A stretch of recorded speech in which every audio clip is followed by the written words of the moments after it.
கோலார் தங்கவேலில் ஒரு விசேஷம் என்னன்னாக்கா, அதில் அது இருக்கிறது வந்து கர்நாடகாவில்.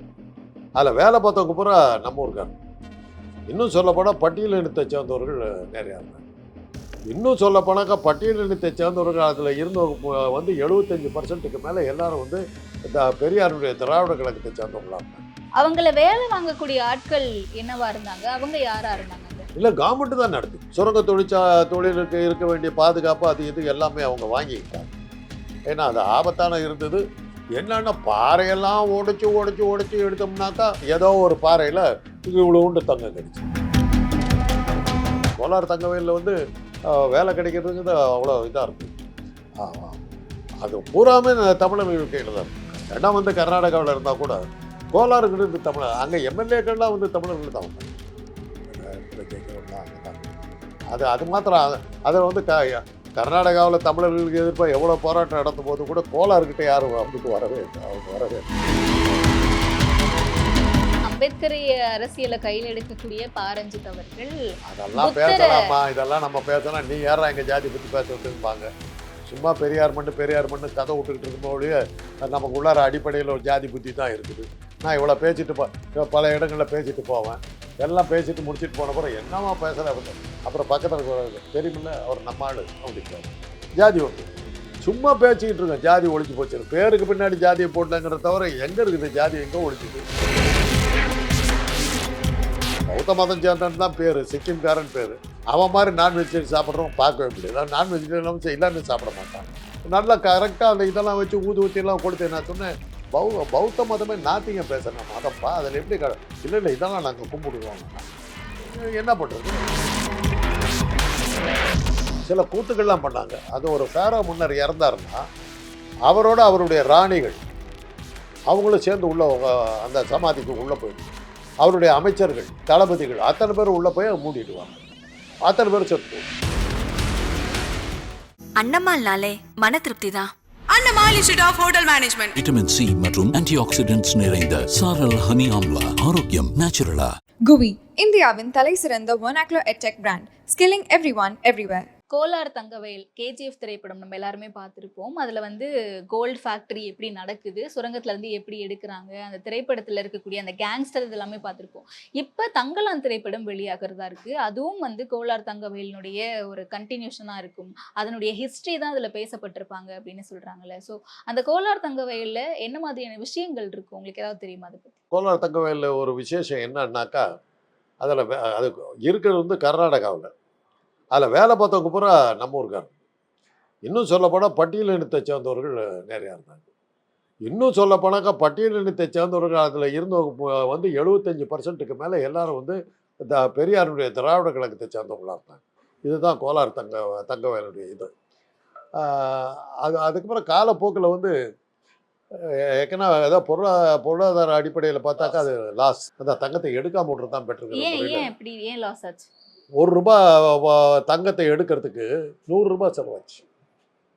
அதுதான் இப்போ அது மாதிரி தான். இப்போ சேலத்தில் கஞ்சமலையில் வந்து இரும்பு இருக்குது. அந்த மலையே இரும்பு. அந்த அந்த போய் அந்த பாறைகளை அந்த அந்த மலையில் இருக்கிற பாறைகளை எடுத்திங்கன்னா உங்களுக்கு பாறையை தொட்டாவே தெரியும் இதில் ஏதோ இருக்குது, இவ்வளோ ஹெவியாக இருக்குது, நம்ம எதிர்பார்த்த விட கனமாக இருக்கும். அதை வச்சு தான் அது வந்து பூராமே இரும்பு.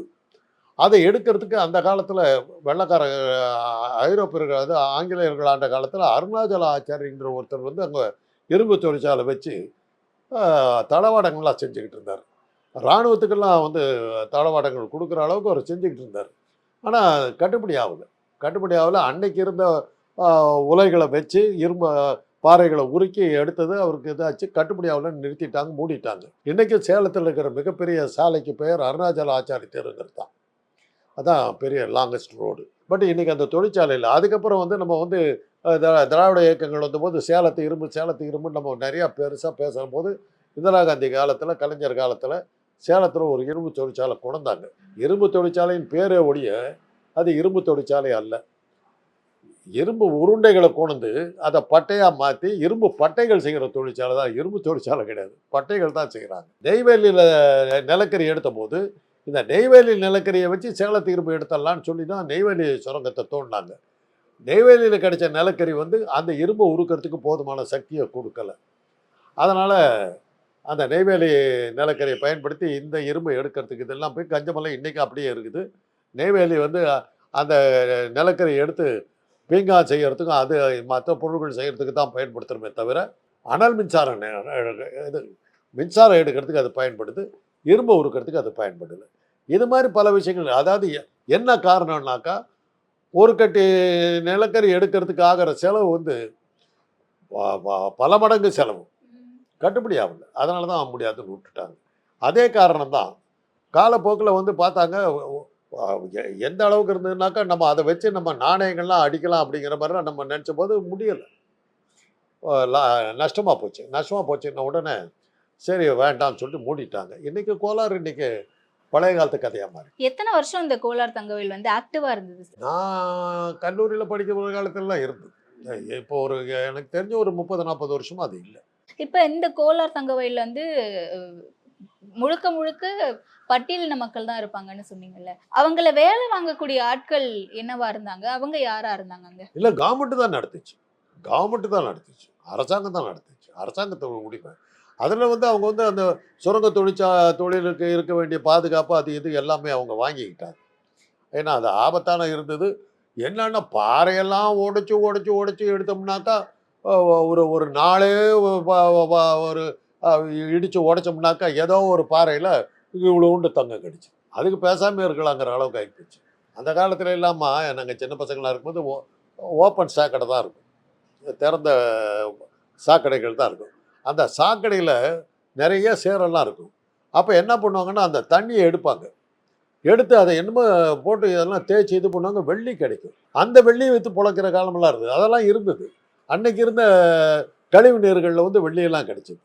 அப்புறம் அதெல்லாம் இன்றைக்கி ஓப்பன் சாக்கடைகளாம் அந்த இதெல்லாம் முடிஞ்சு போச்சு. இதெல்லாம் ஒரு காலத்தில் இருந்தது. அதனால தான் இன்றைக்கி வந்து அந்த தங்கம் வந்து அவ்வளோ பாறைகளை வெட்டி ஒரு லாரி லோடு எடுத்தோம்னாக்கா அதில் 1/2 பவுன் தங்கம் கிடைக்கும். பிரயோஜனப்படலன்னு விட்டாங்க. அப்படி தான் அது மூடினாங்க. அது மூடி ஏறத்தாழ இப்போ ஒரு 40-45 வருஷமாக இருக்கும். இல்ல அந்த டைம்ல இந்த ப்ராசஸ் போயிட்டு இருக்கும்போது பிரச்சனைகள் ஏதாவது இருந்துச்சு அந்த இடத்துல? பிரச்சனைகள்லாம் சுரங்க தொழிற்சாலைகளில் ஏற்படுற அந்த விபத்துகள் அதெல்லாம் தான் இருக்குது. மற்றபடி அவங்களுக்குன்னு ஒரு குடியிருப்பு பகுதியெல்லாம் இது பண்ணி அவங்கள நல்லா வச்சுருந்தாங்க. கோலார் தங்கவேலில் வந்து வேலை கிடைக்கிறதுங்கிறது அவ்வளோ இதாக இருந்தது. அது பூராமே தமிழர்கள் கையில் தான் இருக்குது. இடம் வந்து கர்நாடகாவில் இருந்தால் கூட கோலாறுங்கிறது தமிழர். அங்கே எம்எல்ஏக்கள்லாம் வந்து தமிழர்கள் தான் வந்தாங்க. அந்த இடத்துல ஜெயிக்கிறவங்க தான் அங்கே தான் இருந்தாங்க. அது மாத்திரம் அதில் வந்து கர்நாடகாவில் தமிழர்களுக்கு எதிர்ப்பாக எவ்வளோ போராட்டம் நடத்தும் போது கூட கோலாறுக்கிட்ட யாரும் வம்புக்கு வரவே இல்லை. அவங்க வரவே இல்லை.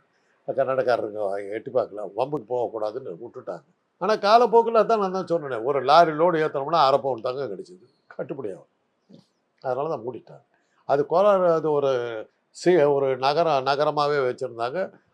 அதுக்கான எல்லாமே பள்ளிக்கூடங்கள், கல்லூரிகள் எல்லாமே, மருத்துவமனைகள் எல்லாமே சகலமாக ஒரு செல்ஃப் கண்டெய்ன்டு சிட்டி, ஒரு ஸ்மார்ட் சிட்டி மாதிரி அது இருந்தது. அம்பேத்கரிய அரசியலை கையில் எடுக்கக்கூடிய பாரஞ்சித் அவர்கள் அதெல்லாம் பேசலாமா? இதெல்லாம் நம்ம பேசலாம். நீ யாரா எங்கள் ஜாதி பற்றி பேசுறதுக்கும்பாங்க. சும்மா பெரியார் மண்ணு கதை விட்டுக்கிட்டு இருக்கும்போதே நமக்கு உள்ளார அடிப்படையில் ஒரு ஜாதி புத்தி தான் இருக்குது. நான் இவ்வளோ பேசிட்டு பல இடங்களில் பேசிட்டு போவேன். எல்லாம் பேசிட்டு முடிச்சுட்டு போன பிறகு என்னமா பேசுகிறேன். அப்புறம் பக்கத்தில் தெரியுமில்ல அவர் நம்ம ஆள் அப்படிம்பாரு. ஜாதி வந்துடும். சும்மா பேசிக்கிட்டு இருக்கேன் ஜாதி ஒழிஞ்சு போச்சு. பேருக்கு பின்னாடி ஜாதியை போடலங்கிறத தவிர எங்கே இருக்குது ஜாதி? எங்கே ஒழிஞ்சுது? எனக்கு என்னை சேர்த்திக்காத ஜாதியே கிடையாது. என்னை ரெட்டியாருங்கிறாங்க, கவுண்டாங்கிறாங்க, என்னை தெலுங்குங்கிறாங்க, என்ன கன்னடக்காரங்கிறானுங்க, கிறிஸ்தவங்கிறாங்க, எல்லா இதுலேயும் போட்டாங்க. நான் என் ஜாதி இன்னைக்கு ஒன்றும் சொல்லவே இல்லை. ஏன்னா எனக்கு ஜாதி சொல்லவே முடியாது. நான் தான் கடைசி ஆள் என் ஜாதியில். என்னுடைய மருமக வந்து ஆந்திராவை சேர்ந்த பெண், தெலுங்கு. என்னுடைய இதில் வந்து பௌத்த மதத்தை சேர்ந்த சிக்கிம்கார பையன் வந்து என் பேத்தியை கல்யாணம் பண்ணிக்கிட்டு இருக்கான். ஏன்னா எங்கள் அப்போ பௌத்தனா நான். இன்னொரு பேத்தி வந்து இன்னொரு பேத்தி வந்து முஸ்லீம், நவாஸ் ஷெரீஃபுங்கிற முஸ்லீமை கல்யாணம் பண்ணிட்டு அப்புறம் நான் இஸ்லாமை சேர்ந்தவனா? எந்த மதம் நான்? எந்த மொழி நான்? ஒரு ஆஸ்திரேலியாவில் இன்னொரு சகோதரனுடைய பேரை வந்து ஒரு பட்டியலினத்தை சேர்ந்த பெண்ணை கல்யாணம் பண்ணிக்கிட்டு இருக்கான். நான் பட்டியலினமா? எந்த இனத்தை என்னோட சேர்த்த போகிறீங்க? எனக்கு முடிஞ்சு போச்சு. நான் தான் லாஸ்ட்டு. எனக்கு அப்புறம் என்னுடைய வாரிசுகள் யாருமே என்னுடைய ஜாதியே கிடையாது. அப்புறம் நான் எந்த ஜாதியை போய் சேர்த்துக்கிறது? ஏதாவது சொன்னாலும் சொந்தமே என்னை அடித்து துரத்திவிடும். எனக்கு ஜாதியே கிடையாது, மதமும் கிடையாது. பௌத்த மதத்தை நான் கும்பிட்றதா இல்லை முஸ்லீமை கும்பிட்றதா, அந்த அந்த வீட்டுக்கு போய் உக்காந்தேன்னா அந்த என் மக சித்தப்பா இன்னைக்கு கொஞ்சம் ரம்ஜான் வந்திருக்குது வாங்க அப்படின்ட்டு ரம்ஜான் கொண்டாடிட்டு வர்றான். அந்த அங்கேருந்து அடுத்த ரெண்டு வீடு தாண்டி அவன் அந்த கால்டன் பாச்சின்னு அந்த இவன் இருக்கிறான், பௌத்த மதத்தை சேர்ந்தவன். பௌத்த மதம் சேர்ந்தவன் தான் பேர், சிக்கிம்காரன் பேர். அவன் மாதிரி நான் வெஜிடேரியன் சாப்பிட்றவன் பார்க்கவே முடியாது. நான் வெஜிடேரியன் எல்லாமே சாப்பிட மாட்டான்.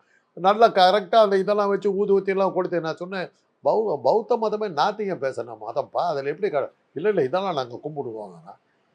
என்ன பண்ணுறது, எதை எடுத்துக்க சொல்கிறது. என்னுடைய மருமக சொந்த மருமக வந்து ஆந்திராவில் இருக்கிற எல்லா விழாக்களையும் அது கொண்டாடுது, தெலுங்கு வருஷ பிறப்பை கொண்டாடுது. நான் என்ன பண்ண முடியும், எந்த மொழி எனக்கு. அது மாதிரி எங்கள் மாதிரி பலப்பட்ட கேஸெல்லாம் இருக்குது. அதனால் நம்ம ரெண்டு பேரும் அந்த இனத்தை சேராத பற்றி எங்கள் இனத்தை பற்றி ஏன் பேசுகிறேன்னு அவங்க கேட்டாங்கன்னா நம்ம பதில் சொல்ல முடியாது. அவங்களுக்குள்ளார 1000 பிரச்சனை இருக்கிறது, அவங்க தீர்த்துக்குவாங்க, அவங்க பார்த்துக்குவாங்க. எத்தனை ஆண்டு காலம் இது ஆக்டிவா இருந்துச்சு சார் இந்த கேஜிஎஃப்? இது கோலார் தங்கவேல் ஆங்கிலேயர்கள் வந்ததுக்கு பிறகு தான் தங்கம் எடுக்க ஆரம்பித்தாங்க. ஆனால் தங்கங்கிறது எங்கே கிடைச்சது என்னங்கிறதே தெரியல. காலாகாலமாக தங்கங்கிறது மனிதர் இன உருவானதுலேருந்து அந்த தங்கம் எப்படி வந்ததுன்னே தெரியல. எவன் உருக்குனா எவன் கண்டுபிடிச்சானே தெரியல. அது என்ன சொல்கிறாங்கன்னா, மனித இன வரலாற்றை சொல்லும்போது முதல்ல வந்து செம்பு இனம், அப்புறம் இரும்பு இனம், இரும்பு காலம் அப்படின்னு சொல்லிட்டு அப்புறம் தங்க காலம் அப்படின்னு பிரிச்சுக்கிட்டு வர்றாங்க. உலோகங்கள் தான் அயர்ன் ஏஜ், காப்பர் ஏஜ் அப்படின்னு தான் சொல்லிட்டு வர்றாங்க. அந்த காப்பர் ஏஜ் தான் ஃபஸ்ட்டுங்கிறாங்க, அப்புறம் அயர்ன் ஏஜுங்கிறாங்க, அப்புறம் வந்து கோல்டு ஏஜுங்கிறாங்க. அதனால் மனிதர்களுக்கு ஆரம்பத்திலிருந்து அந்த இதை செய்யறது கற்றுக்கிட்டு இருந்திருக்காங்க. இல்லை, அப்போ அந்த காலகட்டங்களில் உங்களுடைய வாழ்க்கை முறை, உங்களோட வழிபாட்டு முறையும் வெவ்வேறு மாதிரி மாறி இருக்கும்ல. ஏன்னா சிவிலைசேஷன் அப்போ தானே இது எல்லாமே ஆரம்பிச்சுது. ஸோ அப்போ அந்த கோல்டு ஏஜென்ட் வரும்போது அங்கே உங்களுடைய வழிபாட்டு முறை என்னவா இருந்துச்சு? நீங்கள் பார்த்தீங்கன்னா பிரமிடுக்கு போனீங்கன்னா அவங்க வந்து மறுஜென்மத்தை வந்து பெருசாக நம்பினவங்க. இன்னைக்கு இருக்கிற எகிப்தியர்கள் வந்து அந்த இனத்தை சேர்ந்தவங்க இல்லைங்கிறாங்க, அந்த இனம் அழிஞ்சிருச்சுங்கிறாங்க. பிரமிடை கட்டின அந்த இனம் அழிஞ்சு போச்சு. இன்றைக்கி இருக்கிற எகிப்தியர்களுக்கு அதுக்கு சம்மந்தம் இல்லைங்கிறது வரலாற்று ஆசிரியர்களுடைய இது. அந்த அந்த வாழ்கிற காலத்தை விட அடுத்த ஜென்மத்துக்கு என்ன வேண்டுங்கிறதுல தான் அந்த ஃபேரோ மன்னர்களுடைய கருத்து இருந்தது. அதனால தான் பிரமிடில் என்ன பண்ணிட்டாங்கன்னா, அந்த மன்னர் செத்தாருன்னு அவருடைய சொத்துக்கள், சுகங்கள், தங்கங்கள் எல்லாத்தையும் உள்ளே வச்சு போச்சுட்டாங்க. அது அப்படியே அந்த உள்ளே அந்த 2 பிரமிடை ஓப்பன் பண்ணி உள்ளே போனாக்கா ஒரு அரண்மனை மாதிரி உள்ளே இருக்குது. அவ்வளோ அற்புதமாக எல்லாமே செட் பண்ணி வச்சுருந்துருக்காங்க.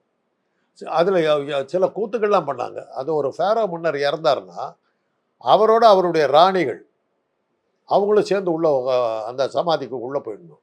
அவருடைய அமைச்சர்கள், தளபதிகள் அத்தனை பேர் உள்ளே போய் மூடிடுவாங்க, அத்தனை பேர் செத்து போகும். அப்படி பண்ணிட்டாங்க.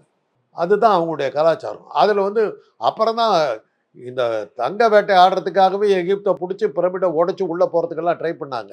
ஆனால் அதில் சில கதைகள்லாம் வந்தது. நெப்போலியன் உள்ளே போயிட்டு வந்ததுக்கு பிறகு தான் அவன் தோல்விகளை சந்திச்சான். உள்ளே போயிட்டு வந்தபோது அவன் மூஞ்சே மாறி போச்சுன்னாங்க. அதில் இருந்தால் யாரும் பிரமிடுக்குள்ளார போகிறதுக்கு முயற்சி பண்ணுறதில்ல, வெளியிலேருந்து பார்த்துக்கிறாங்க. இன்றைக்கி வந்து இதெல்லாம் வச்சு பார்க்குறாங்க, லேசர் ரேயெல்லாம் வச்சு என்னெல்லாம் உள்ளே இருக்குது, பல கதைகள் இருக்குது. அதனால் தங்கம், அதாவது இதெல்லாம் வந்து 5000 ஆண்டுகளுக்கு முன்பே, 5000 6000 ஆண்டுகளுக்கு முன்பே தங்கத்தை உருக்கிற டெக்னாலஜி மனிதனுக்கு தெரிஞ்சிருக்கு. ஆனால் இதெல்லாம் எப்படி ஆரம்பித்தானுங்க, அந்த தங்கங்கிறது எப்படி மனுஷனுக்கு அவ்வளோ முக்கியத்துவமான ஒரு உலகமாக மாறிச்சுங்கன்னு நமக்கு தெரியாது. சிலப்பதிகாரத்திலே பாடுறானே, மாசரு பொண்ணு காசரு விதையே கரும்பே தேனே அப்படின்னு தான் கண்ணகி இதை மாதவியை வர்ணிக்கிறாங்க. மாசரு பொண்ணே அப்பயே சொல்கிறான், மாற்று குறையாத தங்கமேங்கிறான். அது ஆக தங்கங்கிறது அந்த காலத்திலேயே வந்துருச்சு. அதிகபட்சமா வெறும் பெரும்பாலான மக்கள் வந்து தமிழ் மக்களா இருந்திருக்காங்க அப்படின்னும் போது அவங்க இப்ப அதன் பிறகு என்ன பண்ணாங்க? இப்போ அவங்கெல்லாம் வெவ்வேறு தொழிலுக்கு போயிட்டாங்க. இன்னைக்கு அது மூடியாச்சு. மூடினதுக்கு பிறகு அப்பவே அவங்கள பல பேர் படிக்க ஆரம்பிச்சுட்டு டாக்டரா போயிட்டாங்க, இன்ஜினியரா போயிட்டாங்க, வக்கீலா போயிட்டாங்க, அப்படின்னு மாறிட்டு போயிட்டாங்க. இந்த சுரங்கம் இனிமேல் நமக்கு எதிர்காலம் கிடையாது தெரிஞ்ச உடனேவே அவங்கெல்லாம் வேற தொழிலுக்கு போக ஆரம்பிச்சிட்டாங்க. அண்ணமால்னாலே மன திருப்தி தான். Annamal institute of hotel management. Vitamin C மற்றும் ஆன்டி ஆக்சிடென்ட்ஸ் நிறைந்த சாரல் ஹனி ஆம்லா, ஆரோக்கியம் நேச்சுரலா. GUI, இந்தியாவின் தலை சிறந்த vernacular edtech brand, skilling everyone everywhere.